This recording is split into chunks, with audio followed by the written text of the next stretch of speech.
பறித்துக் கொள்வதும் இல்லை. அவைகளை எனக்கு தந்த பிதா எல்லாரிலும் பெரியவராக இருக்கிறார். அவைகளை என் பிதாவின் கையிலிருந்து பறித்துக் கொள்ள ஒருவனாலும் கூடாது. நானும் பிதாவும் ஒன்றா இருக்கிறோம்.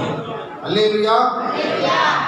இங்க அப்போஸ்தலனாகிய யோவான் என்ன எழுதி வச்சிருக்காருனாக்கா, என் ஆடுகள் என் சத்தத்திற்கு செவி கொடுக்கிறது. நம்முடைய ஆண்டவராகிய இயேசு கிறிஸ்து நல்ல மேய்ப்பர். இந்த உலகத்திலே எத்தனையோ மேய்ப்பர் இருக்கிறாங்க. ஆனா நம்முடைய ஆண்டவர் எப்படிப்பட்டவர்? குட் ஷெப்பர்ட், நல்ல மேய்ப்பர். உலகத்திலே பார்த்தீங்கன்னாக்கா நம்முடைய ஆண்டவராகிய இயேசு கிறிஸ்து நல்ல மேய்ப்பர். அந்த நல்ல மேய்ப்பர் என் ஆடுகள் என் சத்தத்திற்கு செவி கொடுக்கிறது. இயேசு கிறிஸ்துடைய பிள்ளைகள் மட்டும்தான், உண்மையான ஒரிஜினல் பிள்ளைகள் மட்டும்தான் இயேசுடைய சத்தத்துக்கு செவி கொடுப்பாங்க. டூப்ளிகேட் பிள்ளைகள் எல்லாம் வந்து என்ன செய்ய மாட்டாங்க. மனுஷனை பின்பற்றி போற பிள்ளைகள் எல்லாம் ஆண்டுடைய வசனத்துக்கு செவி கொடுக்க மாட்டார்கள். அதான் வேத வசனத்தை ஆராய்ந்து பாருங்கள், அதெல்லாம் என்ன உண்டு? நித்திய ஜீவன் உண்டு. இங்க ஆண்டவராகிய இயேசு கிறிஸ்து என்ன சொல்றாருனாக்கா, என் ஆடுகள் என் சத்தத்திற்கு செவி கொடுக்கிறது. இப்ப நம்ம எல்லாம் கிராமத்துல தான் இருக்கிறோம். ஒரு மேய்ப்பர் இருக்காரு, ஒரு ஆடுகள் இருக்கிறாரு. அந்த ஆடுகள் நிறைய இருக்குதுன்னு வச்சுக்கோ. அந்த மேய்ப்பனுக்கு தான் அந்த அவங்க யார் ஃபைண்ட் அவுட் பண்ண முடியும், கண்டுபிடிக்க முடியும். இது நம்ம ஆடா, இது பக்கத்து காட்டில் இருக்கிற ஆடா, இது பக்கத்து கழனியில் இருக்கிற ஆடா, இல்லை பக்கத்து வீட்டுல இருக்கிற ஆடா, இல்லை அடுத்த ஊர் ஆடா, இது நம்ம ஆடா, இல்லை மற்ற ஆடா சொல்லிட்டு கண்டுபிடிக்க முடியும். அவங்களுக்கு மட்டும் தான் மேய்ப்பனுக்கு தான் அது தெரியும். அதே மாதிரி அந்த ஆடுகள் கூட பார்த்தீங்கன்னாக்கா உண்மையான ஆடுகள் வந்துட்டு தன்னுடைய மேய்ப்பரை கண்டுபிடிச்சு வச்சிருக்கோம். அப்போ வந்து அது மேய்ப்படுகிறது தெரியும். ஆனால் நம்முடைய ஆடுகள் நல்ல மேய்ப்பு. அவர் என்ன சொல்றாருனாக்கா, என் ஆடுகள் என் சத்தத்திற்கு செவி கொடுக்கிறது. Voice of the Lord Jesus Christ, அதாவது அவருடைய வாய்ஸுக்கு, அவருடைய சத்தத்துக்கு செவி கொடுக்கிறது. நான் அவைகளை அறிந்திருக்கிறேன். எப்படி என்னுடைய சத்தத்துக்கு அதை செவி கொடுக்குதுனாக்கா, இயேசுவாகிய நான் அந்த ஆடுகளை அறிந்திருக்கிறேன். அறிந்திருக்கிறது மட்டுமல்ல, அவைகள் எனக்கு பின் சொல்லுகிறது. நான் அந்த ஆடுகளை அறிந்திருக்கிறபடினால் நான் எங்கெங்கெல்லாம் போறணும், என்னுடைய அடிச்சுவலை பின்பற்றி என்ன செய்து அந்த ஆடுகள் எனக்கு பின் செல்கிறது. நான் அவைகளுக்கு நித்திய ஜீவனை கொடுக்கிறேன். நமக்காக ஆண்டவர் கல்வாரி ரத்தத்தை சிந்திட்டார். அதன் மூலமாக தான் நமக்கு ரட்சிப்பு கொடுத்துக்கிறார். அப்போ என்ன செய்யறாருன்னா, ஆடுகளாகிய நமக்கு நித்திய ஜீவனை கொடுக்கிறது மட்டுமல்லாமல் அந்த ஆடுகளை என்ன செய்யலாம், ஒரு காலம் கெட்டு போவதில்லை. ஆண்டவராய் இயேசு கிறிஸ்துவின் வசனத்துக்கு, அவருடைய சட்டத்திட்டங்களுக்கு, அவருடைய கற்பனைகளுக்கு யாரெல்லாம் செவி கொடுக்கிறார்களோ, சங்கீதத்தோடு என்ன சொல்லுது, அவருடைய சத்தம் அக்னி ஜுவாலை என்ன செய்யும், விளக்கும், மனாந்தரத்தை அதிகம் பண்ணும். அவருடைய சத்தத்துக்கு யாரெல்லாம் செவி கொடுக்கிறார்களோ, அவருடைய சத்தத்துக்கெல்லாம் யாரெல்லாம் செவி கொடுக்க ஆடுகளாக காணப்படுகிறதோ, அந்த ஆடுகள் ஒருவனும், அதாவது அவைகள் ஒரு காலம் கெட்டு போவது மட்டும் இல்லாமல் ஒருவனும் அவைகளின் கையிலிருந்து பறித்து கொள்வதில்லை. அந்த என்னுடைய உண்மையான ஒரிஜினல் ஆடுகள் யாரெல்லாம் இருக்கிறாங்களோ அந்த ஆடுகள் வந்து என்ன செய்ய ஒரு காலம் எந்த ஒரு மனிதனும் பறித்து கொள்ள முடியாது. இன்னைக்கு பார்த்தீங்கன்னாக்கா நிறைய பேர் என்ன செய்யலாம், மனுஷனை தான் பின்பற்றி நடந்துருக்கிறாங்க, மனுஷனுடைய சத்தத்தை தான் கேட்டு நடக்கிறாங்க. ஆனா ஆண்டவருடைய சத்தத்தை நம்ம கேட்க வேண்டும். ஆண்டவருடைய சத்தத்தை நம்ம எப்படி நம்ம ஆண்டவருடைய சத்தத்தை கேட்க வேண்டும்? நாம் ஜெபிக்கும் பொழுது ஆண்டவரோடு நாம் பேசுகிறோம். ஆண்டவர் நம்மோடு பேசுறதானே, பேசுனா என்ன செய்யணும், வேதவசனை ஆராய்ந்து பார்க்கணும். அவங்கள உலகத்துல யாராலையும் பறித்துக் கொள்ள முடியாது. ஏன்னா நானும் பிதாவும் ஒன்றா இருக்கிறோம். பிதாவும் இயேசு கிறிஸ்து ஒன்றா இருக்கிறது போல நாமும் என்ன செய்யறோம், கர்த்தராகிய இயேசு கிறிஸ்து ஒன்றா இருக்கிறோம். நான் கோத்தையில இருந்து நம்ம ஈரோடுக்கு வந்துருக்கேன். நான் தனியா வந்தேனா இல்ல, பிதா கூட இருக்கிறார், அவர் நல்லா தான் சேர்ந்து ரைட் தானே, அவர் கூட தான் நான் இருக்கிறேன். நான் தனியா இல்லையே, நான் பயப்பட வேண்டிய அவசியம் கிடையாது. எதை பத்தி நான் பயப்பட எதுக்கு உரி பண்ண வேண்டிய அவசியமே கிடையாது. பிதா கூட இருக்கிறாரு. அப்ப என்ன செய்யறாங்க, நானும் என் பிதாவும் ஒன்றாக இருக்கிறோம். நீங்க கர்த்தருடைய சத்தத்திற்கு செவி கொடுக்க வேண்டும் சொல்றாரு. ஒரு வசனத்தை கூட நீங்க வாசிங்கள். 1 சாமுவேல் புஸ்தகம் 15ஆம் அதிகாரத்தை திருப்பிக் கொள்ளுங்கள். 1 சாமுவேல் 15ஆம் அதிகாரத்தை திருப்பிக் கொள்ளுங்கள். 22, 23 அபிஷேகம் பண்ணார். அபிஷேகம் பண்ணது உங்களுக்கு எல்லாமே தெரியும். எகிப்திலிருந்து நம்முடைய ஜனங்கள் வந்துட்டு பாலும் தென்னுடைய கானான் தேசத்துக்கு கடந்து வரும்பொழுது அமலேக்கு அவளை வழிவிட மாட்டேன்னு சொல்லிட்டாங்க. அதாவது நம்மளுக்கு விரோதமா யாருன்னா செய்து நாம் தவறு செய்தான்னு வச்சுக்கோ, ஆண்டவர் மனசுல வச்சுப்பார். நம்முடைய இஸ்ரேல் ஜனத்துக்கு விரோதமாய் அந்த அமலேக்கு வழிவிடாததுனால அதை மனசுலேயே வச்சுக்கிட்டார். மனசுலேயே வச்சுட்டு என்ன செய்தாருனாக்கா, சாமுவேல் தீர்க்கதரிசனை சொல்லி அந்த அமலேக்கியை வந்து என்ன செய்யணும், மனகடிக்க வேண்டும் என்பதற்காக சவுல் ராஜா அனுப்பிச்சு வச்சார். அந்த சவுல் ராஜாவுடைய அந்த பதவி போனதுக்கு ஒரே ஒரு காரணம் தெரியுமா, இந்த அமலேக்கியை வந்து சரியான முறையில் மனகடிக்கணும். அதான் முக்கிய காரணம். இங்கே பார்த்தீங்கன்னாக்கா அதற்கு சாமுவேல் கர்த்தருடைய சத்தத்துக்கு கீழ்ப்பிடிகளை பார்க்கிலும் சர்வாங்க தகனங்களும் பலிகளும் கர்த்தருக்கு பிரியமா இருக்குமோ, பலியை பார்க்கிலும் கீழ்ப்படுத்தலும் ஆட்டுக்கடாக்கள் இடத்தை பார்க்கலும் செய்கொடுக்கல உத்தமன் சொல்றாரு. எல்லாத்தோட ரொம்ப முக்கியமான என்ன தெரியுமா, எப்பயுமே always we must obey word of God. ஆண்டுடைய வசனத்துக்கு நம்ம என்ன செய்யணும், எப்பொழுது நம்ம என்ன செய்யணும், கீழ்ப்படிய வேண்டும். இங்க என்ன சொல்றோம்னாக்கா, இங்க அடுத்த வசனத்துல பண்ணும்போது ரெண்டகம் பண்ணுதல் பிலிசுமையை பார்த்துருக்கோம். ரெண்டகம் பண்றான்னு வச்சுக்கா, அதுக்கு எப்படின்னா ரீபிலியன் சொல்லுவாங்க. ரெண்டகம் பண்றாங்கன்னு சொல்றாங்கல்ல, அது ரீபிலியன், இங்கிலீஷ்ல பார்த்தா ரீபிலியன் சொல்லுவாங்க. அது வந்து அதுக்கு எதுக்கு ஈக்குவல்னாக்கா பில்லிசுனியத்துக்கு ஒப்பா இருக்கிறது. அதான் சின் ஆஃப் டிவினேஷன். அதாவது பில்லிசுனி எப்படி பில்லிசுனி வச்சா அப்படி பிசாசுக்கு மூலமாக தான் பில்லிசுனி வைக்கிறான், அதுக்கு ஒப்பா இருக்குது. அதே மாதிரி முரட்டாட்டம் பண்ணுதல் அவபக்திக்கும் விக்கிர ஆராதனைக்கும் சரியா இருக்குதுன்னு சொல்றாரு. முரட்டாட்டம் அரோகண்டா இருக்கிறாங்களா, அரோகன்ஸா இருக்காங்க, ஒரு அரோகண்டு முரட்டாட்டம் எது சொன்னாலும் கீழ்ப்படி மாட்டாங்க. அதாவது எப்படின்னாக்கா, நான் பேச விரும்பல, நம்ம சர்ச்சை இருக்காரு, அவர்கிட்ட நம்ம என்ன சொல்லி கிழக்கு போக சொன்னா மேற்கு தான் போவார், மேற்கு போக சொன்னா கிழக்க போவார். நான் கேட்டால் முஸ்லீம்காரெலாம் பிறந்திருப்பாரு பாருங்க, ஆப்போசிட் அப்படி ஏன்னா நம்ம எது சொன்னாலும் ஆப்போசிட் தான் செய்வார். நம்ம ஒரு நல்ல காரியத்தில் அவரை கணித்து தள்ளினார். ராஜாவுடைய போஸ்டை டிஸ்மிஸ் பண்ணதுக்கே காரணம்னாக்கா ஆண்டுடைய வாசத்துக்கு அவருடைய கீழ்ப்படியாக போயிருக்கார். அப்போ நம்ம என்ன செய்யணும், ஆண்டவர் வசனத்தில் பேசும்போது அந்த வசனத்துக்கு என்ன செய்யணும், கீழ்ப்படி வேண்டும், அப்படின்ட்டா இருக்க வேண்டும். அதான் சொல்றாரு, ஆண்டுடைய வசனத்துக்கு நம்ம என்ன செய்யணும், கீழ்ப்படிய வேண்டும். ஊழியக்காரர்கள் சொல்லுவதை கீழ்ப்படிய வேண்டும். சபையுடைய மூப்பர்களை சொல்லுவதை கீழ்ப்படிய வேண்டும். நீ என்ன சொல்றது, நான் என்ன கேட்கறது அப்படின்னு கேட்க டிசோபிடியன்ஸா இருக்க. அப்படி இருந்தால் எல்லாமே ஃபெயிலியர் தான். இவன் பார்த்தீங்கன்னாக்கா கர்த்தருடைய சட்டத்துக்கு நாம் செவி கொடுக்க வேண்டும். இன்னொரு வசனத்தை கூட வாசிங்க, நீதிமொழிகள் புஸ்தகத்தை திருப்பிக் கொள்ளுங்கள், 8ஆம் அதிகாரம். நீதிமொழிகள் 8ஆம் அதிகாரத்தை திருப்பிக் கொள்ளுங்கள், 32 34 வரைக்கும் வாசிங்க.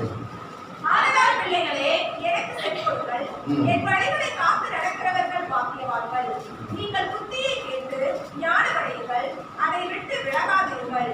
என் வாசற்படியில் நித்தம் விழித்திருந்து என் கதவு நிலையருகே காத்திருந்து எனக்கு செவி கொடுக்கிற மனுஷன் பாக்கியவான். சாலமோன் ஞானி என்ன சொல்றாருனாக்கா, ஆதலால் பிள்ளைகளே எனக்கு செவி கொடுங்கள். ஆண்டவர் இந்த மாலைகளில் என்ன சொல்றாரு, எனக்கு நீங்க செவி கொடுக்காதீங்க, கர்த்தருடைய வாசத்துக்கு செவி கொடுங்க. காது உள்ளவன் கேட்கப்படும். எல்லாருக்கும் காது, எல்லாரும் கேட்க மாட்டாங்க. கர்த்தருடைய வசனத்தை கேட்கறவங்களுக்கு தான் காது இருக்குது. கர்த்தருடைய வசனத்தை கேட்கறதுல காதே இல்லை, செவிட்டு காது. அதனால பார்த்தீங்கன்னா பிள்ளைகளே எனக்கு செவி கொடுங்கள், இயேசுவாகி எனக்கு செவி கொடுங்கள், என் வழிகளை காத்து நடக்கிறவர்கள் பாக்கியவான்கள். எனக்கு என்னுடைய வசனத்துக்கு செவி கொடுத்து நான் எப்படிலாம் நடக்கணும், நான் எப்படிலாம் ஆலோசனை கொடுக்கணும், நான் எப்படி வசனத்தின் மூலமா பேசணும், அந்த வழிகளை யாரெல்லாம் காத்து நடக்கிறாங்களோ பிளஸ்ட் பை தி லார்ட், அவர்கள் வந்து கர்த்தரால் ஆசீர்வதிக்கப்பட்டவர்கள். நீங்கள் புத்தியை கேட்டு, கர்த்தர் ஒவ்வொரு நாளும் என்ன செய்வாரு, சபையில வந்து புத்திமதியை சொல்வார். எப்படி புத்திமதியை சொல்வாரு, நீங்க வேத வாசிக்கும் பொழுது உங்களோட பேசுவார், பாஸ்டர் மூலமா கூட பேசுவார். இப்போ நான் தூரத்துல இருந்து வந்திருக்கேன், 150 கிலோமீட்டர்ல இருந்து வந்திருக்கேன், என் மூலமா இந்த வசனத்தை கொடுத்து பேசுறாரு, உங்களை பேசிட்டு இருக்காரு. அப்ப என்ன செய்யணும்னாக்கா, நீங்கள் புத்தியை கேட்டு ஞானமடையுங்கள். ஞானம் தேவனுடைய புத்தியை கேட்டதான் நான் ஞானமா இருக்க முடியும், அதை விட்டு விலகாதிருக்கிறது. அதை வலதுபுறமாக யோசுவா கூட என்ன சொன்னாரு, இந்த நியாயப்பிரமாணத்தில் வசனம்லாம் வாய் விட்டு பிரியாது இருப்பதாக, அது வலது புறத்திலேயோ இடது புறத்திலேயே என்ன செய்யுமா, அதாவது விலகாமல் காத்துக்கொள்ள வேண்டும், அப்படிப்பட்ட வசனத்தை காத்துக்கொள்ள வேண்டும் சொன்னாரு. அப்ப நீங்கள் புத்தியை கேட்டு ஞானமடைங்கள், அதை விட்டு விலகாதுங்கள். என் வாசப்படில் நித்தம் விழித்திருந்து, ஆண்டவருடைய சமூகத்திலே நித்தம் விழித்திருந்து, அவருடைய ஆலயத்திலே நித்தம் விழித்திருந்து என்ன செய்யணும், அவருடைய ஜெப வீட்டில் அவர் நித்தம் விழித்திருந்து என் கதவு நிலையிலே காத்திருந்து எனக்கு செவி கொடுக்கிற மனுஷன் பாக்கியவான். யாரெல்லாம் பாக்கியவானாக்கா, கர்த்தருடைய வசனத்துக்கு செவி கொடுக்கிறது, அந்த வசனத்தை கேட்டு நடக்கிறவர்கள் பாக்கியவான்னு சொல்றார். ஆசீர்வதிக்கப்பட்டவர்கள். முக்கியமான உலகத்திலே வசனம் மட்டும்தான், வேற எதுவுமே கிடையாது. அதான் திரும்ப சொல்றோம், ஆதியிலே வார்த்தை இருந்தது, அந்த வார்த்தை தேவனிடத்தில் இருந்தது, அந்த வார்த்தை தேவனா இருந்தது. அவர் தொடையில கூட என்ன செய்வாங்க, கடைசி காலத்தை வெளிப்படுத்தி வாசிப்பாருங்க, வார்த்தை எழுத்து எழுதப்பட்டிருக்கு. அந்த வார்த்தையின் மூலமாக தான் நியாயம் தீர்க்க போகிறார். அப்போ ரொம்ப ஆண்டுடைய வார்த்தை வந்து நாம் பயபக்தியோடு நம்ம செய்யணும், காத்துக்கொள்ள வேண்டும். அவருடைய சந்தத்துக்கு நாம் செய்து கொடுக்க வேண்டும். என்னை கண்டடைகிறவன் ஜீவனை கண்டடைகிறான். என்னுடைய வசனத்தை யாரெல்லாம் கண்டடைகிறானோ அவனுக்கு தான் ஜீவன் இருக்குது. தேவனுடைய வசனத்தை யாரெல்லாம் கண்டடையோ அவனுக்கு ஜீவன் கிடையாது. கண்டடைகிறான், கர்த்தரிடத்தில் தயவு பெற்றுக் கொள்கிறான். அப்ப என்ன செய்யணும்க்கா, கர்த்தருடைய சத்தத்துக்கு நாம் என்ன செய்யணும்? செவி கொடுக்கிறவர்கள் பாக்கியவான்கள் சொல்லிட்டு வசனம் சொல்லுது. இன்னொரு வசனம் கூட வாசிங்க. உபாகம புத்தகத்தை திருப்பி கொள்ளுங்கள், 28ஆம் அதிகாரத்தை.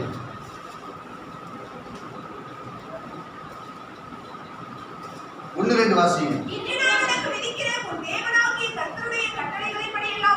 இன்று நான் உனக்கு விதிக்கிற உன் தேவனாகிய கர்த்தருடைய கட்டளைப்படி எல்லாம் செய்ய நீ கவனமாய் இருக்கும்படி அவர் சத்தத்திற்கு உண்மையாய் செவி கொடுப்பாயானால் உன் தேவனாய் கர்த்தர் பூமியில் உள்ள சகல ஜாதிகளிலும் உன்னை மேன்மையாக வைப்பார். செவி கொடுக்கும் போது இப்பொழுது சொல்லப்படும் ஆசீர்வாதங்கள் எல்லாம் உண்மையில் வந்து பலிக்கும். அதாவது கர்த்தருடைய சத்தத்துக்கு என்ன செய்யணும்? உண்மையாய் செவி கொடுக்க வேண்டும். கர்த்தருடைய சத்தத்துக்கு உண்மையாய் செவி கொடுக்கும் போது அவர் என்னென்ன ஆசீர்வாதங்கள் சொன்னானே இன்னும் 1/12/2024 இந்த வருஷத்தினுடைய கடைசி மாதத்தினுடைய முதலாவது வாரத்தில் முதலாவது நாளில் நம்மோட சபையோடு பேசிக் கொடுக்க என்ன பேசலாம்னு ஆண்டவர்னாக்கா, இன்று கர்த்தராகிய இயேசு கிறிஸ்துவே நான் உனக்கு விதிக்கிற உன் தேவனாகிய கர்த்தருடைய கட்டளைப்படி எல்லாம் செய்ய நீ கவனமாக இருக்கும்படி அவர் சட்டத்திற்கு உண்மையாய் செவி கொடுப்பாயானால் அவருடைய சட்டத்துக்கு உண்மையாய் அவருடைய வசனத்துக்கு நீ உண்மையாய் செவி கொடுப்பாயானால் உன் தேவனாகிய கர்த்தர் பூமியில் உள்ள சகல ஜாதிகளை உன்னை மேன்மையா வைப்பார். கைது கர்த்தர் நாம தெரியும். பூமியில் உள்ள சகல ஜாதிகளை நம்மளை மேன்மையா வைப்பார். அவர் வசனம் வானமும் பூமி அழிந்து போல என்னுடைய வார்த்தை அடியார் சொல்லிக்கிறார். என்னென்ன அவருடைய செவி கொடுப்பது என்னென்ன ஆசீர்வாதம் அப்படியே தொடர்ந்து நிதானமா வாசிங்க. நீ பட்டணத்திலும் ஆஸ்வதிக்கப்பட்டு வா, வெளியிலும் ஆஸ்வதிக்கப்பட்டிருப்பாய். உன் கர்ப்பத்தின் கனியும் உன் நிலத்தின் கனியும் உன் மாடுகளின் பெருக்கமும் பலனும் ஆசீர்வதிக்கப்பட்டிருக்கும். உன் கூடையும் மாப்பிசுகிற உன் தொட்டியும் ஆஸ்வதிக்கப்பட்டிருக்கும். நீ வருகையிலும் ஆஸ்வதிக்கப்பட்டிருப்பாய், போகையிலும் எடுத்துக்க. அப்புறம் திருவாசின்னு சொல்றேன். அவருடைய வசனத்துக்கு நம்ம செவி கொடுப்பது எப்படி ஆஸ்வதிக்கிறாருனாக்கா, நீ உன் தேவனாய் கர்த்தரின் சத்தத்தை செவி கொடுக்கும் பொழுது இப்பொழுது சொல்லப்படும் ஆசீர்வாதங்கள் உண்மையில் வந்து பலிக்கும். நீ பட்டணத்திலும் ஆஸ்வதிக்கப்பட்டிருப்பாய், ஈரோடு பட்டணத்திலும் ஆஸ்வதிக்கப்பட்டிருப்பாய். இந்த அக்ரஹார பகுதியில சத்யா நகர் பகுதியில் நீ ஆஸ்வதிக்கப்பட்டிருப்பாய், வெளியிலும் ஆஸ்வதிக்கப்பட்டிருப்பாய். உள்ளூர்லயும் நீ ஆஸ்வதிப்ப. நீ எங்க புறப்பட்டு போனாலும் சரி நீ ஆஸ்வதிக்கப்பட்டிருப்பாய். அது மட்டும் இல்ல, உன் கர்ப்பத்தின் கனியும். உன்னுடைய கர்ப்பத்துடைய சிலருக்கு குழந்தை இல்லை, அது ஒரு சாபந்தான். குழந்தை இல்லாத ஒரு சாபந்தான். அப்ப என்ன சொல்ல, கர்ப்பத்தின் கனியும் உன் நிலத்தின் கனியும். நீ கைட்டு என்னடா நிலத்துல உன்னோட வயல்ல என்னடா பயிர் வைக்கிறியோ அதெல்லாம் செய்ய. வாழை வைக்கிறியா, நெல் போடுறியா, கரும்பு போடுறியா, இல்லை கேழ்வரகு போடுறியா, இல்லை வேர்கடலை போடுறியா, இல்லை மரவள்ளி கிழங்கு போடுறியா, எது போட்டாலும் செய்யலாம். உன் கர்ப்பத்தின் கனியும் உன் நிலத்தின் கனியும் உன் மாடுகளின் பெருக்கமும் மத்தைகளும் உன் மிருகத்தின் பலனும் ஆஸ்வதிக்கப்பட்டிருக்கும். நீ உன் தேவனாய் கர்த்தர் கை செய்ய வேலையெல்லாம் உன்னை ஆஸ்வதிப்பார் சொல்லுகிறார். நீ என்னென்ன கைது செய்ய, ஆனால் அது வசனத்துக்கு என்ன செய்யணும்? செவி கொடுக்க வேண்டும். நீ படிக்கிறியா, கண்டிப்பா உனக்கு சக்சஸ் உண்டு. நீ படிச்சுட்டு முடிச்சிட்டியா, கண்டிப்பா உங்களுக்கு என்ன செய்யும்? ஜாப் உண்டு, கவர்மெண்ட் ஜாப் கண்டிப்பா உண்டு. ஆனால் ஒரு வருஷத்துக்கு நம்ம என்ன செய்யணும்? செவி கொடுக்க வேண்டும். அது மட்டும் நான் கூட என்ன அடிக்கடி நான் சொன்னேன், எனக்கெல்லாம் இந்த அளவுக்கு தகுதியே இல்லையே, இந்த கவர்மெண்ட் ஜாப் எல்லாம் கிடையாது. என்னோட அறிவியல் எல்லாம் நாட்டில் இருக்கிறோம். ஆனால் இருந்தாலும் ஆண்டு என்ன செய்யலாம்? அவருடைய திருவை நமக்கு திரும்பி அவருடைய அவர் வசத்துக்கு என்ன செய்யணும்? செவி கொடுக்க வேண்டும். அவ பார்த்தீங்கன்னாக்கா உன் கூடையும் வீட்டில் உன்னுடைய கூட இருக்க மாவு உன் தொட்டியும் ஆஸ்வதிக்கப்படும். நீங்க சப்பாத்தி போடுறீங்களா, பரோட்டா போடுறீங்களா, நூடுல்ஸ் போடுறீங்களா, இதே ஒன்று வச்சுங்க, எல்லாமே ஆஸ்வதிக்கப்பட்டிருக்கும். எதுவுமே குறைவா இருக்காது. நீ வருகையிலும் ஆஸ்வதிக்கப்பட்டிருப்பாய், போகையிலும் ஆஸ்வதி. அதாவது எப்படின்னாக்கா, வீட்டை விட்டு வெளியே போனாலும் ஆஸ்வதியமா இருப்பேன், வீட்டுக்கு உள்ள வந்தாலும் ஆசீர்வாதமா இருப்பேன், சபைக்கு உள்ள வந்தாலும் ஆசீர்வாதமா இருப்பேன், சபையை விட்டு வெளியே போனாலும் ஆசீர்வாதமா இருப்பேன், உள்ளூர்ல இருந்தாலும் ஆசீர்வாதமா இருப்பேன், வெளியூருக்கு போனாலும் ஆசீர்வாதம். எங்க போனாலும் செய்வான். அவனப்பா ராஜான்னு சொல்லுவாங்களே, மாடு மேய்ச்சலாம் கவர்மெண்ட்ல மாடு மேய்க்கணும்னு சொல்லுவாங்களே. ஏன்னா கவர்மெண்ட்ல மாடு மேய்ச்சா ரிட்டையர்ட் பென்ஷன் வரும். நான் யாரையும் எங்க ஒய்ஃபையோ எங்களுடைய மகனையும் யாரையும் நான் சார்ந்து யாரையும் எனக்கு பற்றி எனக்கு டெத் வரைக்கும் எனக்கு கவலையே கிடையாது. அதை பற்றிலாம் ஏன்னா எனக்கு பென்ஷன் கிடைக்கல கவர்மெண்ட், தமிழ்நாடு கவர்மெண்ட்ல இருந்து, அதனால அதை பற்றி கவலை கிடையாது. அது ஆர்டர் தான் கொடுக்குறாரு. அப்போ நம்ம என்ன செய்யணும்? நம்ம எவ்வளோ பல வருஷம் செலவு பண்ணிடணும். நமக்கு மாதம் வருமானம் வரும்போது ஒரு ஜெம்பா இருக்கும், நம்மளை எல்லாம் மதிப்பாங்க, நம்மளை கூட்டி பேசுவாங்க. வருவார்கள் 7 வழியாக இவனுக்கு முன்பாக ஒழிப்பார்கள். சார், அதாவது கர்த்தருடைய வசனத்துக்கு நம்ம செவி கொடுக்கும் பொழுது நமக்கு எனிமீஸ், நமக்கு சத்துக்கள், நமக்கு விரோதிகள் இருக்கிறாங்கனாக்கா ஒரு வழியா வருவாங்க. ஆனா வர்றது ஒரு வழி, ஓடி போறது 7 வழியா ஓடிப்பாங்க. எப்படி ஓடுறதுன்னு என்ன, அதாவது கேப் கிடைச்சா போது ஓடிடலாம், சாதாரண விட்டு ஓடுறதை பார்ப்போம். அப்ப என்ன சார், அது எல்லாத்துக்கும் மூல காரணம் என்ன சொல்லுங்க? அவருடைய வசனத்துக்கு நம்ம என்ன செய்யலாம்? அவருடைய சத்தத்துக்கு நம்ம செவி கொடுக்கணும். ரொம்ப உங்களை என்னுடைய ஹார்ட்ல இருந்து பாராட்டுறேன், எல்லாமே இந்த வசனம் நல்லா கவனிக்கிறீங்க. அவருடைய சத்தத்துக்கு நம்ம என்ன செய்யணும்? எப்பொழுதும் செவி கொடுக்க வேண்டும். அடுத்த வசனத்தை வாசிங்க. கர்த்தர் உன் களஞ்சியங்களிலும் நீ கையிடும் எல்லா வேலையிலும் உனக்கு ஆசீர்வாதம் கட்டளையிடுவார். உன் தேவனாய் கர்த்தர் உனக்கு கொடுக்கும் தேசத்திலே உன்னை ஆசீர்வதிப்பார். நீ உன்னை எந்த தேசத்தில் வச்சுக்கிறாரோ, எந்த பட்டணத்தில் வச்சுக்கிறாரோ, அந்த இடத்துல உன்னை என்ன செய்வாரு? கண்டிப்பா உன்னை என்ன செய்வாரு? கண்டிப்பா உன்னை ஆசீர்வதிக்காத விடவே மாட்டார். யாரை ஆசீர்வதிக்கிறோ அவருடைய வசனத்துக்கு யாரெல்லாம் செவி கொடுக்குறாங்களோ அவங்களை கண்டிப்பா என்ன செய்வார்? கம்பல்சரி அவங்களை ஆசீர்வதிப்பார். அடுத்த வசனத்தை வாசிங்க. கட்டளைகளை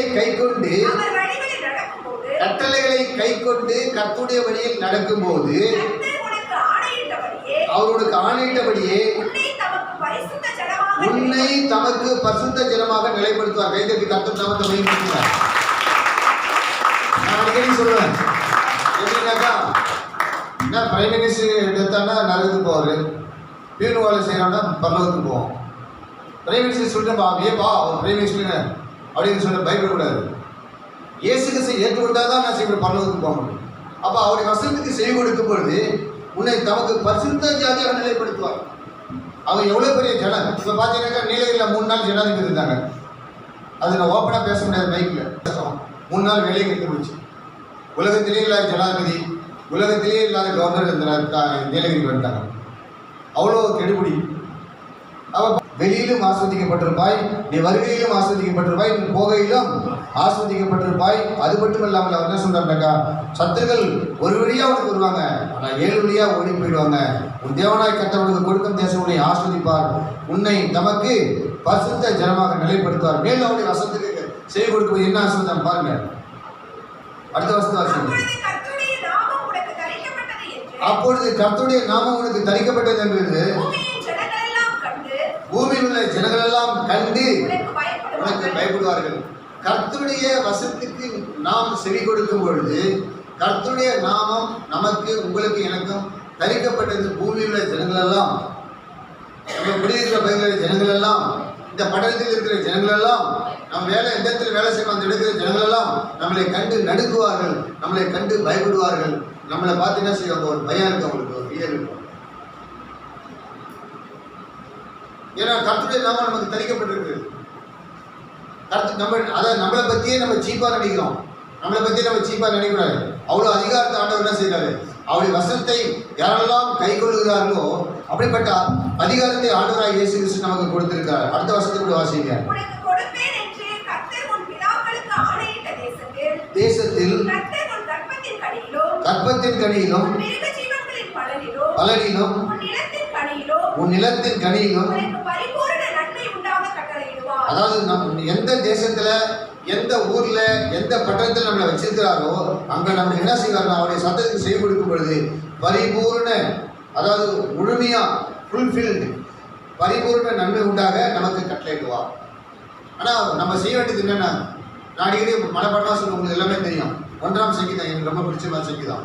இரவு பகல் கர்த்தருடைய வேதத்தில் தான் வருகிற மனுஷன் அவன் தான் ஆசீர்வதிக்கப்பட்டான். அவன் நீர்க்காலின் ஓரமாய் நடப்பட்டு தன் காலத்தில் தன் கனியை தந்து இலை விதியாகிற மரத்தை போல் இருப்பான். அவன் நினைப்பதெல்லாம் வாய்க்கும், அவன் பார்ப்பதெல்லாம் வாய்க்கும், அவன் பேசுவதெல்லாம் வாய்க்கும், அவன் செய்வதெல்லாம் வாய்க்கும். முக்கியமானது உலகத்திலே ரொம்ப வசனம் தான் இருக்கும். இதுக்கு மேலே உலகத்திலே ஒரு புக்கு, ஒரு பரிசுத்த புக்கு எங்கேயுமே கிடையாது. நான் ஓப்பனாக டிக்ளேர் பண்ணியே சொல்கிறேன். நீங்கள் என்ன தப்பாக நினைக்காதீங்க. எல்லாருமே ஜட்ஜிக்கிட்ட கர்த்தர் உண்மையாக இந்த வாரம் நீங்கள் ஜட்ஜி ஃபோன் பண்ணாங்க. அவங்க நான் சொன்னேன், எல்லாம் நீங்கள் என்ன தப்பா, அல்லாஹ் உயிர்த்தவில்லை, முருகன் வந்து உயிர்த்தில்ல, ஆண்டவராகிய இயேசு உயிர்த்தெழுந்திருக்கிறார். கைத்தறி காலத்தில் நாம் கொண்டு நீங்க ஆண்டவராகிய இயேசுக்கு என்ன செய்யணும்? ஏற்றுக்கொள்ள வேண்டும் சொன்னா அவங்க செய்யும் சொல்லிட்டாங்க. நான் சர்ச்சுக்கு போயிட்டு வந்து ஏன்னா சர்ச்சுக்கு தான் கூப்பிட்டு நான் ஜெபம் பண்ணும்போது என்ன கூப்பிட்டு நான் வரேன்னு சொல்லிட்டேன். கோத்தையில் இருக்கிற சர்ச்சு சொல்றேன். நேரடியாக மிஸ்ஸஸ் கேரா இவ்வளோ போல்டா எதுக்காக தெரிஞ்சு கொண்ட சாப்பிட்டு பண்ணி தூக்கிட்டு இருக்கிறதுக்கு தெரிஞ்சு கொண்டாரா? எதுக்காக தெரிஞ்சு கொண்டாருனாக்கா ராஜாக்களுக்கும் ஜனாதிபதியாக இருந்தாலும் சரி, பிரதமராக இருந்தாலும் சரி, கவர்னராக இருந்தாலும் சரி, சீஃப் மினிஸ்டராக இருந்தாலும் சரி, மந்திரியாக இருந்தாலும் சரி, யாராக இருந்தாலும் செய்யணும், ஐஏஎஸ் ஆஃபீஸ் ஐபி எந்த ஆஃபீஸராக இருந்தாலும் சரி, அவங்க எல்லாம் செய்யணும். கர்த்தருடைய நாமத்தை நாம் சொல்ல வேண்டும், கர்த்தருடைய சுவிசேஷத்தை நாம் சொல்ல வேண்டும். ஏன்தான் கர்த்தர் மட்டும்தான் ஜீவனுள்ள தேவன். அவர் உலகத்தில் எவ்வளவு பேர் பிறந்திருக்கிறாங்க, ஆனா பிறந்து வாழ்ந்து மறிச்சு போயிட்டாங்க. ஆனா ஆண்டவராகிய இயேசு மட்டும்தான் சட்டப்படி மறித்து 3ஆம் நாள் உயிரோடு எழுந்திருக்கிறார். அவர் ஒருத்தர் தான் ஒன்றே குலம் ஒருவனே தேவன். இயேசு கிறிஸ்து மட்டும்தான் கர்த்தர், அவர் மட்டும்தான் காட். வேற அவரை வானத்துக்கு பூமி மேலே கர்த்தராகிய இயேசு சொல்லி ஒரு தெய்வம் இல்லவே இல்லை. அதை நம்ம என்ன செய்ய வேண்டும்? அப்போஸ்தலனாகிய பவுலை போல என்ன செய்ய வேண்டும்? சொல்லாம இருக்க முடியாது. ராஜாக்களுக்கும் என்ன செய்யணும், அதிகாரிகளுக்கும் கூட வேலை செய்யறவர்களுக்கும் சொந்தக்காருக்கும் இயேசு பற்றி நம்ம சொல்லாம இருக்கக்கூடாது. கண்டிப்பா சொல்லிதான். அப்போ அந்த வசனத்துக்கு அவர்கள் செய்து கொடுக்கும் பொழுது என்ன செய்யறாங்க? எல்லா இடத்துலயும் அவங்க என்ன செய்யறாங்க? ஆசிரியப்பட்டிருப்பாங்க. அந்த வசனத்தை தொடர்ந்து வாசிங்க. மழை பெய்யவும் ஆசீர்வதிக்கவும் வானத்தை திறப்பார். நீ அநேக ஜாதிக்கு கடன் கொடுப்பாய், நீயோ கடன் வாங்காதிருப்பாய். கடன் நம்ம வாங்கணும்னு வச்சுக்கா, சம்திங் கொஸ்டின் ஆகிட்ட ஆன்சர் திங்க் பண்றீங்களா? சம்திங் நம்ம கடன் வாங்குறாங்களே சம்திங்கிறாங்க. அப்ப கர்த்தருடைய வசனத்துக்கு நம்ம செய்ய கொடுக்கலன்னு அர்த்தம். கர்த்தருடைய வசனத்துக்கு செய்ய கொடுக்கல, அதாவது கர்த்தருடைய வசனத்துக்கு செய்ய கொடுத்து அந்த வசனத்தை கை கொண்டு நடக்கும் பொழுது நீயோ அநேக ஜாதியை கடன் கொடுப்பாய், நீயோ கடன் வாங்காதிருப்பாய். கடன் வாங்கினா சம்திங் ராங், ஃபால்ட் இருக்குன்னு நீங்கள் சிந்திச்சு பார்க்கணும். நான் கடன் வாங்குறேன், எதனால் கடன் வாங்குறேன், எனக்கு என்ன ப்ராப்ளம்? உட்காந்து வீட்டில் யோசனை பண்ணணும். துன்மார்க்கு கடன் வாங்கி என்ன செய்யலாம்? இன்னைக்கு நாட்டில் நிறைய பேர் துன்மார்க்குன்னு இருக்கிறோம். கடன் வாங்கினா கொடுக்க மாட்டோம். கோர்ட்டில் ஏகப்பட்ட கேஸ் பெண்டிங்கில் கிடக்கு. எல்லாம் கடன் வாங்கிட்டு வாங்கும்போது 10 நாளில் கொடுக்குறேன், 10 வருஷம் நான் கொடுக்க மாட்டோம். 10 வருஷம் கழிச்சு நீங்கள் எங்கிட்ட போய்ட்டு வாங்கினேன் நான், அதெல்லாம் ஒன்றும் இல்லை ஃப்ராடு அப்படின்னு அப்படிதான் சொல்கிறான். இப்போ அது மாதிரி இருக்கு. அதாவது எப்படின்னாக்கா கடன் வாங்க கொடுக்குற பழக்கமே ஜனங்களுக்கு இப்போ கிடையாது. அப்படி ஏற்றாங்க வெரி வெரி பேட். மக்கள் ரொம்ப மோசமான நிலையில் போயிட்டுருக்காங்க. அப்போ வந்து பார்த்தீங்கன்னாக்கா கடன் நம்ம எதுக்கு வாங்குறோம்னாக்கா நம்ம மேலே இந்த குற்றங்கள் இருக்குது, குறைகள் இருக்குது. இப்போ உதாரணத்துக்கு வந்து நான் சொல்லாமல் இருக்க முடியாது. நான் ஒரு கார் வாங்கணும்னு நினைக்கிறேன், ஓரளவு தகுதிக்கு வெள்ளத்துக்கு அந்த வரைக்கும் தான். நான் ஒரு பிளைன் வாங்கணும்னு நினைக்க முடியுமா?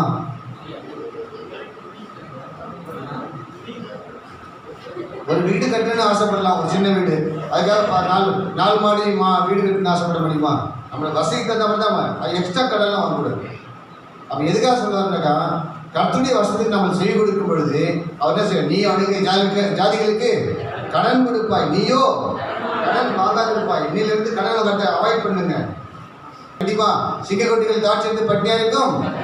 கர்த்தர் ஒரு நன்மையும் குறையக்கூடாது. நான் அதை ருசித்து பார்த்துக்கிறேன். நான் பாடிகள் சிங்கக்கொட்டிகள் தாட்சி பட்டியா கர்த்தரை தேடுகளுக்கு ஒரு நன்மை என்னதுன்னா ட்ரெஸ்ஸுக்கு குறை இருக்காது, சாப்பாடுக்கு குறை இருக்காது, வியாதி இருக்காது, வேற என்ன கடன் இருக்காது, நல்ல வீடை கொடுப்பாரு, நல்ல வாகனத்தை கொடுப்பாரு, எல்லாம் நல்ல வசதி கொடுப்பாரு. ஆனால் அவர் வசதிக்கு நம்ம என்ன செய்யலாம்? செவி கொடுக்க வேண்டும். இன்னும் 2 வசனம் முடிச்சிடலாம், அடுத்து போகலாம். இன்று நான் உங்களுக்கு விதிக்கிற வார்த்தைகள் யார் விட்டு விலகி சேவிக்கும்படி சாயாமல் கைக்கொள்ளவும் செவி கொடுத்து வந்தால் கர்த்தர் உன்னை என்ன செய்வாரு? நம்ம யாருக்கு வந்து வாழா இருக்க மாட்டோம், நம்ம தான் தலையா இருப்போம். மற்றவங்க பின்னாடி நான் போக மாட்டோம், நம்ம பின்னாடி தான் மற்றவங்க வருவாங்க. எல்லாத்துக்கும் மூல காரணம் மெயின் பாயிண்ட் என்ன முக்கியமான சொல்லுங்க, நீங்களே பேசுங்க. எல்லாத்துக்கும் வசனத்தை கை கொள்ள வேண்டும். அடிக்கடி நான் சொல்றது மனப்படமா வச்சுக்கங்க. அதாவது உங்களுக்கு எல்லாம் பிரச்சனை வந்துச்சா என்ன செய்யுங்க, நம்ம சர்ச்சை பாஸ்டர் சொல்லுங்க, அவர் கண்டிப்பாக உங்களுக்கு ஜெபம். நான் பாஸ்டர் கிட்ட சொல்லுங்க, பாஸ்டர் மேடம் சொல்லுங்க, மூப்பர் கிட்ட சொல்லுங்க, கண்டிப்பாக உங்களுக்கு ஜெபம். வேற சந்தேகமே கிடையாது. புரட்சியாளர்கிட்ட போய் சொல்லாதீங்க. ரெண்டாவது உங்களுக்கு நீங்கள் துன்பப்பட்ட என்ன செய்யணும்? ஜெபம் பண்ணணும். போய் எல்லா கஷ்டத்தையும் போய் வெளியே போய் கொட்டிட்டு இருக்கிறார். துன்பமாக இருக்குதுன்னு வச்சுக்கா, அதை ஜெபம் பண்ணணும். இப்போ நான் என்ன நீங்கள் பார்த்து பேசலாம்னு பாருங்க. ரொம்ப நல்லா மரணத்தை சந்திச்சிருக்கோம். அவமானத்தம், நிந்தனைகள், கண்ணீர்கள், கவலைகள், வேதனைகள், பாடுகள். ஆனால் யார் நினைக்கிறோம்? ஆண்டவராகிய இயேசு கிறிஸ்துவை நினைத்துக் கொள்கிறோம். ஆபிரகாமை நினைத்துக் கொள்கிறோம். யாக்கோபை நினைத்துக் கொள்கிறோம். தானியேலை நினைத்துக் கொள்கிறோம். யோசேப்பை நினைத்துக் கொள்கிறோம். அப்போஸ்தலனாகிய பவுலை நினைத்துக் கொள்கிறோம். பச்சை மரத்துக்கு அந்த நிலைமை, பட்ட மரத்துக்கு அந்த நிலைமை. யோபு விட உலகத்தில் எல்லாம் சொல்லுவாங்க சாட்சிகள். யோபு மாதிரி உலகத்தில் மனுஷன்லே இது வரைக்கும் பாடு வந்ததில்லை, யாருக்கும் வரப்போகிறது. அந்த பாடுகளையும் என்ன செய்தாரு யோபு? அவரை என்னை கொண்டு போட்டாலும் அவர் மேல் நம்பிக்கையா இருக்கு, ஆனால் என்னை வழி அவருக்கு முன்பாக ரூபகாரம் பண்ணுவேன். அது மட்டும் என்ன சொன்னார்னாக்கா, கர்த்தர் என்னை சோதித்தப்பன் நான் பொன்னாக வளருவேன். அவர் என்ன சோதிக்கும் பொழுது தான் பொண்ணு சுத்தமாக வரும். களிம்பல் அன்னைகளை சுத்தம் பண்ண வருமா? வராது. அப்போ அப்படிப்பட்ட ஆனால் அவர் ஆண்டவர் மேல் அவ்வளோ விசுவாசமாக, அவ்வளோ என்ன பயபக்தியாக இருக்காரு. அப்படிப்பட்ட பிரச்சனைகள் வர எல்லாருக்கும் பிரச்சனை வரதான் செய்யும். ஆனால் அப்படிப்பட்ட சூழ்நிலை செய்யணும். ஆண்டு வசனம் கைக்கொள்ள வேண்டும். அதாவது ஆண்டவர் உண்மையாக பின்பற்றுலாம் பல பாடுகள் உண்டு. ஒன்றா ரெண்டு அரகர் நான் கூட எங்கள் வீட்டில் மிஸ்ஸஸ் கேட்பேன், இது மாதிரி அப்படிலாம் ஜெபம் பண்ண மாட்டாங்களே, இது மாதிரி ஆசிரியர் இருக்கிறாங்களே, ஏமாசி எல்லாமே எல்லாம் ஃப்ராட்லாம் பண்ணுறாங்க, எல்லாமே அப்படி இருக்காங்க அப்படின்னு சொன்னாங்க. அவங்களாம் தெரிந்து கொள்ளப்பட்டவர்கள. உண்மையாக ஆண்டவர் யார் தெரிஞ்சு கொள்ளல, அவங்க தான் பாடல் இருக்கு, அவங்க தான் கஷ்டம் இருக்குது, அவங்க தான் வேதனை இருக்காங்க. ஆனால் உள்ளுக்குள்ள ஆத்மாவில் பார்த்தீங்கன்னா இந்த சூழல் ரொம்ப மகிழ்ச்சியாக இருக்கும். ஏன்னா நம்ம பாவம் செய்யறதில்லை. பாவம் செய்தால் மகிழ்ச்சியாக இருக்க முடியாது. நான் பரிசுத்தமாக இருக்கிறது மகிழ்ச்சியாக இருக்குது. ஆனால் இந்த உலகத்து பாடுகள் ஆண்டவருக்கு நாம் என்ன செய்யணும்? பங்காளியாக இருக்கிறோம். அவர் பட்ட பாடு நம்ம என்ன செய்யணும்? நம்மளும் பாடணும். அவர் நமக்கு அதுக்கு என்ன செய்ய கற்றுக் கொடுத்துக்கிறார்.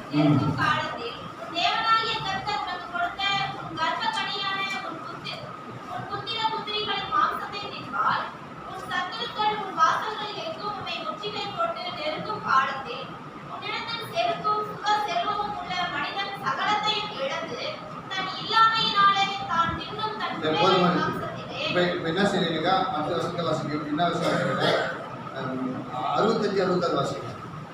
அந்த ஜாயிலுக்குள்ளே உனக்கு ஏற்படுகிறது, உன் உள்ளங்கால்கள் பூட்டி தரிக்க இடமையாது.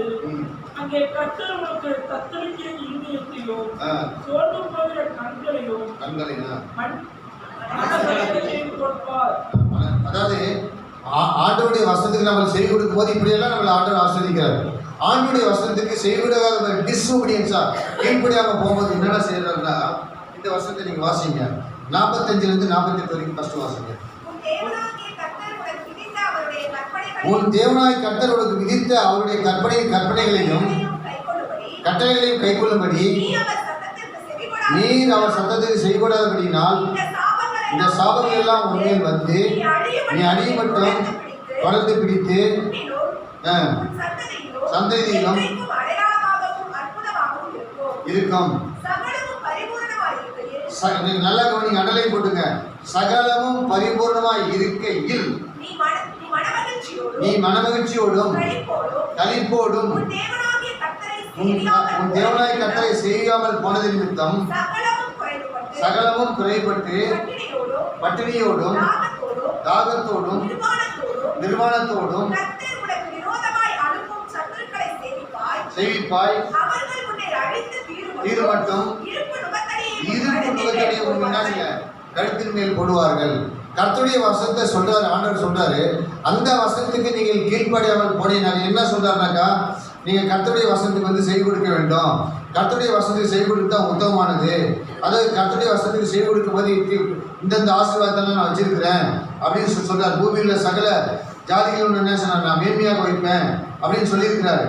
சொன்னது மட்டும் அல்ல, கர்த்தருக்கு செய்யப்பட்டு நிற்கிற இன்னொரு வசனம் நம்ம தியானம் பண்ணலாம். இப்படியெல்லாம் நீங்கள் இருக்கும் பொழுது அவருடைய வசனத்துக்கு நீங்கள் கீழ்ப்படியாமல் இருந்தீங்கன்னாக்கா சகலமும் குறைபடும், பட்டி இருக்கும். கர்த்தருடைய வசனம் ஆண்டவரை தெரிஞ்சு கொண்டு வந்தால் அவர் வசனத்துக்கு கீழ்ப்படினா என்ன இருக்கும்? பட்டினி இருக்கும். அடுத்து தாகமாக இருப்பாங்க, நிர்வாணம் ட்ரெஸ் இல்லாமல் இருப்பாங்க, அதாவது சத்துக்களை செழிப்பாங்க. ஜீவன் சந்தேகத்தில் ஊசலாடும். இரவு பகலும் திகில் வரும், மரண பயம் வரும், திகில் வரும், பயம் வரும், வியாதி வருமா அப்படின்னு சொல்லிட்டு. அதாவது எகிப்தில் இஸ்ரேல் ஜனங்கள் எப்படி அடிமையாக இருந்தாங்களோ அப்போ அந்த அப்படி அங்கே அனுபவிச்சுதான் நீங்கள் அனுபவிப்பீங்க. திரும்ப எகிப்து தேசத்துக்கு திரும்ப நரகத்தை கொண்டு போயிடுவார். அதனால என்ன செய்றீங்கன்னாக்கா, நீங்க செய்ய வேண்டியதுனாக்கா ஆண்டுடைய வசனத்துக்கு என்ன செய்யணும்? செவி கொடுக்க வேண்டும். அவருடைய வசனத்துக்கு. இன்னொரு வசனத்தை கூட வாசிங்க. 66 68 வாசிங்க.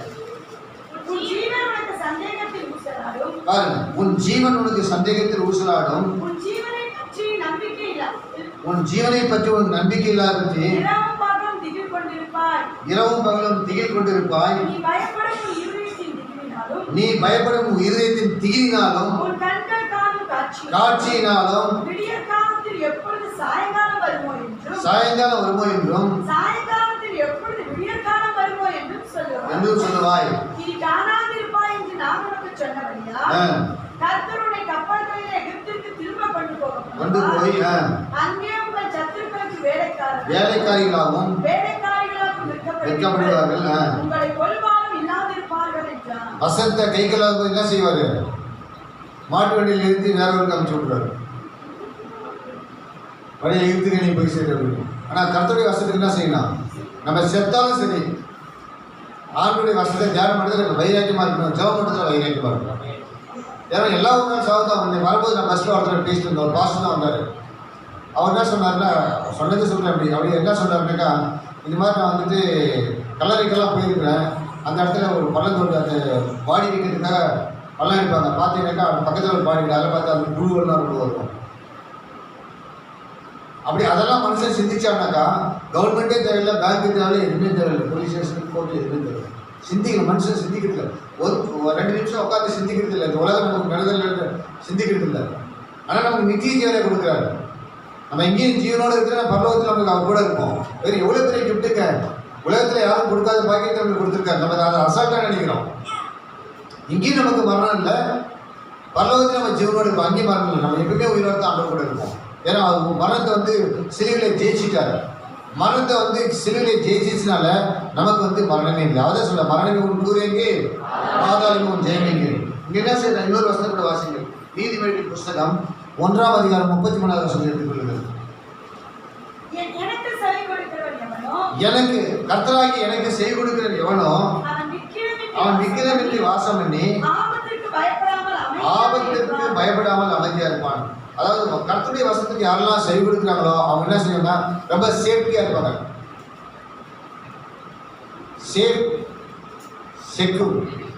சேஃப் அண்ட் செக்யூரா இருப்பாங்க. அதாவது ரொம்ப சேஃப்டியா இருப்பாங்க. விக்கிரமின்றி வாசம் பண்ணி ஆபத்திற்கு பயப்படாமல் அமைதியா இருப்பாங்க. Without fear of harm. எந்த விதமான மரணமே வந்தாலும் எடுத்து வாசிக்கணும்னா சங்கீதத்தில் சொல்லி நீதிமான துர்ச்செய்தியை கேட்டு அவன் இருதயம் பயப்படாது. என்ன பிரச்சனை வந்தாலும் அதை பற்றி கலக்க மாட்டான். எனக்கு நான் ப்ராக்டிக்கல் வாழ்க்கையில சொல்கிறேன். எனக்கு எங்கள் மிஸ்ஸஸ்லாம் பார்த்தீங்கன்னாக்கா மரணம் வந்தாலும் பயப்பட மாட்டோம். எல்லாத்தையும் மரணத்தை எல்லாம் கடந்து போயிட்டோம். எல்லாத்தையும் கடந்துட்டோம். எங்களுக்கு மரணத்தை பற்றி பயம் இல்லை, அவமானத்தை பற்றி பயம் இல்லை, கண்ணீரை பற்றியும் பயம் இல்லை, வேதனை பற்றியும் பயம் இல்லை, துன்பத்தை பற்றியும் பயம் இல்லை, பாடுகளை பற்றியும் பயம் இல்லை. எல்லாமே கடந்துட்டோம். எங்களுக்கெல்லாம் அவங்க சிம்பிள் டீ சாப்பிட்ற மாதிரி எல்லாத்தையும் பயிற்சி வச்சுட்டாரு. எல்லா சூழ்நிலையும் வாழை கற்றுக் கொடுத்துட்டாரு. இப்படி தான் இருக்கு. எப்படி எல்லாம் அதாவது மற்றவங்க என்ன செய்வாங்க, அதை கோத்தகிலேருந்து ஈரோடுக்கு காரில் நடந்து கூட வசனம் ஆண்டு அது மாதிரி பயிற்சி வச்சுட்டாரு. நடந்து வசனோட உயிருக்கு நடந்து வந்து அந்த அளவுக்கு நமக்கு என்ன செய்வாரு, நம்ம பயிற்சி கொடுத்துருக்காரு, எக்ஸ்பீரியன்ஸ் கொடுத்துருக்காரு, அனுபவம் பிராக்டிகல். அதாவது ஒருத்தனை அதாவது எப்படின்னாக்கா அவருடைய ஊழியத்தை செய்கிறது பார்த்தீங்கன்னா சாதாரண இல்லை. இப்போ உங்களுக்கு தெரியும், இதை வந்து நம்ம குறையா சொல்கிறதில்ல. இப்போ எங்கள் தம்பியெல்லாம் பார்த்து சின்ன வயசுலேருந்தே ஆண்டவர் அம்மா நல்லா வளர்த்து அவர் ஊழியத்தை வளர்த்துருக்காங்க. ஆனால் மற்றெல்லாம் 2 நாள் பயிர் எடுப்பாங்க, படிப்பாங்க, டக்கு நான் பாஸ்ட் ஆகிட்டேன், நான் தலைமை போதவர் ஆகிட்டேன். நான் வீட்டில் கேட்பேன், எப்படி அவங்கெல்லாம் பாஸ்ட் ஆகிட்டாங்க, இவன் அர்த்தம் கொண்டாடி வச்சுக்கிறாங்க, இவன் பாஸ்ட் ஆகிட்டான்னு கேட்பேன். அவங்க என்ன சொல்கிறாங்கனாக்கா அது அவங்களா ஏற்படுத்திருக்கு. ஆண்டவராக அவங்க அப்பாயின்மெண்ட் கொடுக்கல. அதிக ஆக்கணி அழிவு அதிக போதகராக இருக்கிறாங்க. அதாவது உங்களுக்கு வந்துட்டு ஒரு அடினா வசதி சொல்கிறதுக்கு பல அடி. ஏன்னா சொல்கிறபடி நடக்கணும், அதான முக்கியம். அப்போ அது எதுக்காக இதெல்லாம் சொல்லுவாருனாக்கா இது மாதிரி வந்துட்டு எல்லாரும் அது மாதிரி ஆகிட்டு அவங்களே பாஸ்ட் ஆகிக்கிறாங்க. அதெல்லாம் ஆண்டவர் நியமித்த ஊழியம் கிடையாது. அதெல்லாம் வந்துட்டு அதெல்லாம் மனுஷனாக நியமித்துக் கொள்ள முடியும். இது மாதிரி இந்த சண்டே 3 நாள் அடுத்த சண்டே தான் தருவோம். சண்டே டு சண்டே வேறு எதுவுமே அது க்ளோஸ் பண்ணியிருக்கோம். பாழடைந்து சொல்ல மாதிரி. ஆனால் நாங்கள் வீட்டில் என்ன ஜம் பண்ணுறோம், 20 மணிக்கு ஜம் பண்ணிட்டே கிடையாது. எங்களுக்கு ஜபத்தை வெளியே கிடையாது. எதுக்காக சொன்னாங்க, நம்ம சர்ச்சில் 7 நாள் ஜபம் கிடையாது. ஈரோடு சர்ச்சு ரொம்ப ரொம்ப பாராட்டுறேன். என்னுடைய ஹார்ட்லேருந்து உங்களை பாராட்டுறேன். பாராட்டுறதுக்கு வார்த்தையே இல்லை. நல்லா ஜெபம் பண்ணி இன்னும் நீங்கள் என்ன செய்யணும், ஆண்டோட வசனத்துக்கு என்ன செய்யணும், செவி கொடுக்க வேண்டும். இப்போ நம்ம ரீகால் பண்ணலாம். அதாவது கர்த்தருடைய சத்தத்திற்கு செவி கொடுக்க சொல்றாரு. என் நாடுகள் என் சத்தத்திற்கு செவி கொடுக்கிறது. நான் அவைகளுக்கு சத்தத்துக்கு செவி நித்திய ஜீவனை கொடுக்கிறாரு. என் நாடுகள் என் கையிலிருந்து ஒருவனும் பறித்து கொள்ள முடியாது. கர்த்தருடைய சத்தத்துக்கு செவி கொடுக்கணும். அடுத்தது பார்த்தீங்கன்னாக்கா இது மாதிரி வந்துட்டு நம்முடைய சவுல் வந்துட்டு கர்த்தருடைய வசனத்துக்கு அவருடைய வார்த்தைக்கு செய்யக்கூடாத நிமித்தமாக என்ன செய்கிறார், அவருடைய பதவியை பறிபோச்சு. பதவி பறிப்படுத்த குடும்பமே அழிஞ்சு போச்சு. எல்லாமே சாப்டர் க்ளோஸ். அவர் திரும்ப வேண்டாம். அவங்க வீட்டிலேருந்து யாரா ராஜா வந்தாங்களா, ஒருத்தவங்க ராஜா வரல.